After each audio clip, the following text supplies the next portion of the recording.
So I was born and raised in the Bronx, New York. And as a baby, I had both of my parents in my life. But at the age of 3, my dad was incarcerated and sentenced to 15 years in prison. And so it forced my mom as a single parent to raise 4 children on her own in the Bronx. And we went from shelter to shelter. There was no stability. It was hard. And I don't remember too much of that, but I know that she cried out to God and God was there for her. And so from a young child, I remember growing up in the church, learning about Jesus and learning about the Bible, having a relationship with the church, but never having a relationship with God. And as a young child, as young as I could remember, I remember being in the church, but messing around with the young girls in the church and just living a life of lust and secret sin.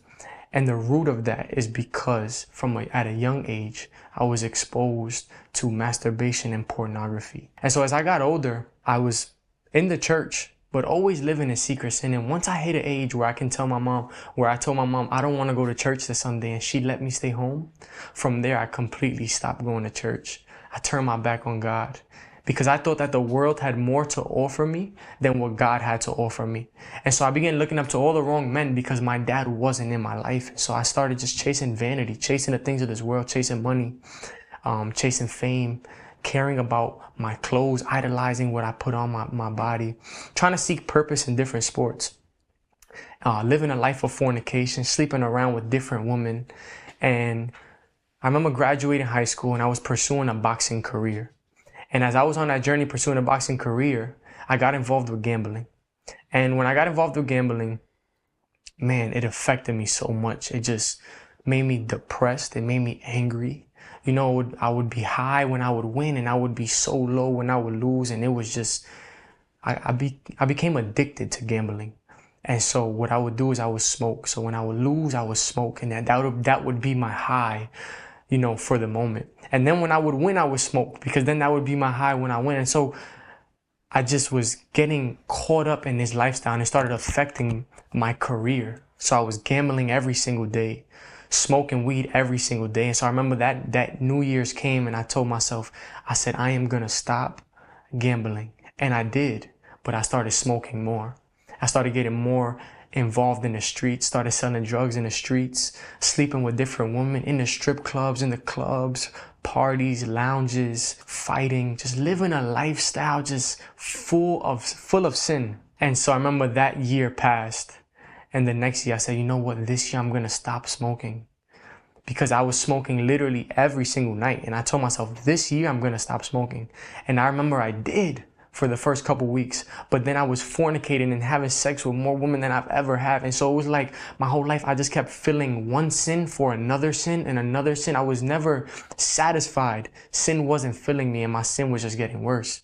And the same lifestyle that you see all these rappers living, that's the lifestyle I was living. Just vanity, money and clothes and women and sex and drugs. And I remember in February of 2019, I got a car, and this was the best car that I've got. I had multiple cars in the past, but this was the best one. And so I felt like the man. I was driving everywhere. And a couple weeks later, I was driving with one of my friends. And at that point, the weed stopped getting us high, and so we started popping pills. And so we were high off of Zans, and I was driving to the casino.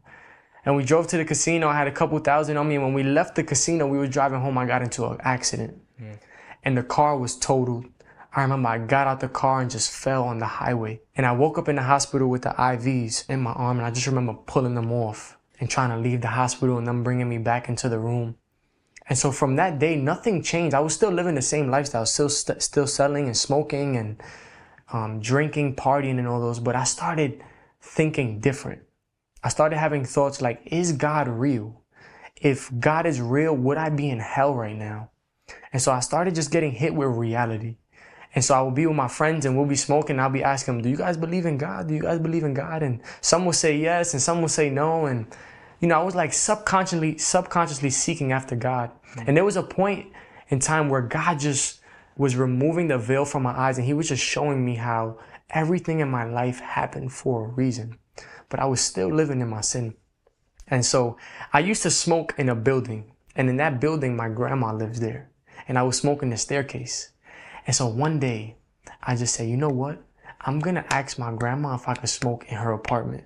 And my grandma lived in 20 plus years of addiction to many different drugs. And so I knew that she would be willing for me to go and smoke there. And so she said yes. And so I would go there and I would bag up my work, and me and my grandma would be speaking, and we'll be speaking about God. But out of all the times that I went to my grandma's house, I only remember 3 words, and that was relationship with God. And those 3 words changed my life. I knew that I needed a relationship with God. I just didn't know how to do it. I didn't know what to do to obtain that relationship with God. I remember coming home one day and I'm trying to book a flight. And I'm like, you know what? I'm just going to leave.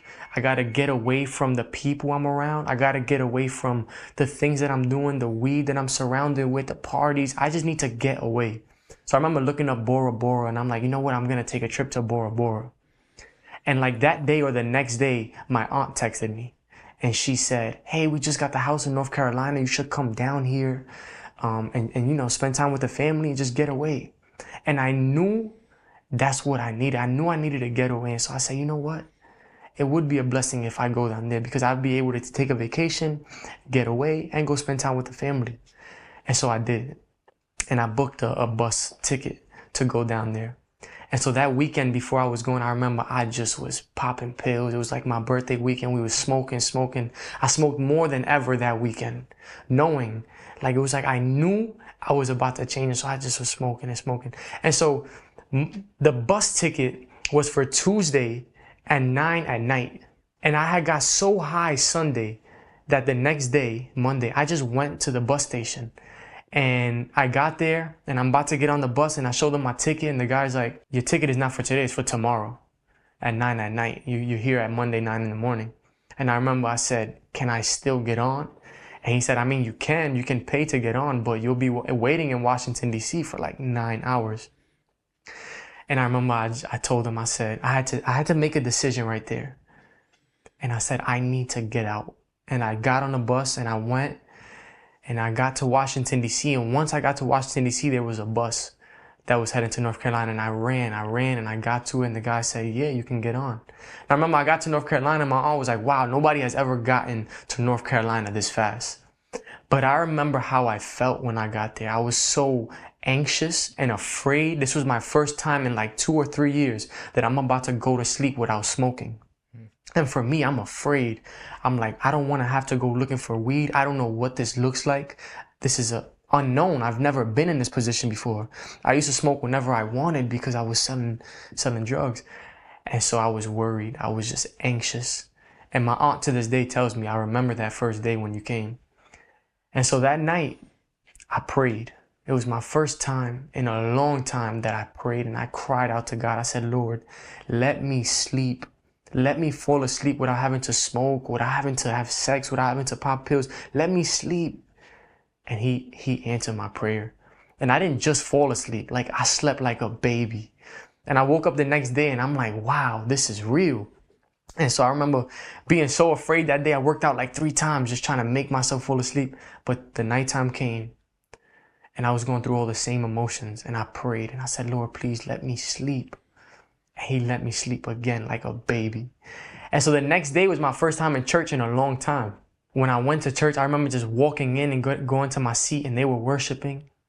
And I just started crying as I'm there. And now I know that it was the presence of God, but at that time I did not know. And so I'm crying and I'm wiping my tears. I'm trying to act tough. I'm wiping my tears away, trying to just stay strong. And I remember I looked at my aunt and we made eye contact and I just broke down crying. I just was broken in the presence of God. And so as we sat down, the preacher was preaching and all the questions that I was having about hell, about God, about a relationship with God. There was a man there that was sharing his testimony about how the Lord delivered him from his life of sin. And that was just a message of hope for me. It brought me peace. It was the truth. That was the good news that God was offering me a relationship with him, a new life. And so that Sunday, they were doing baptism. And growing up in the church, I never got baptized because I knew that was a very deep commitment. So I stood away from it. But that day, I made the decision. I said, God, I'm going to give you my life. And so the preacher said, if there's anybody here that didn't come to get baptized but wants to, come to the front. And I remember I went up to the front and I went to get baptized and I laid my life down.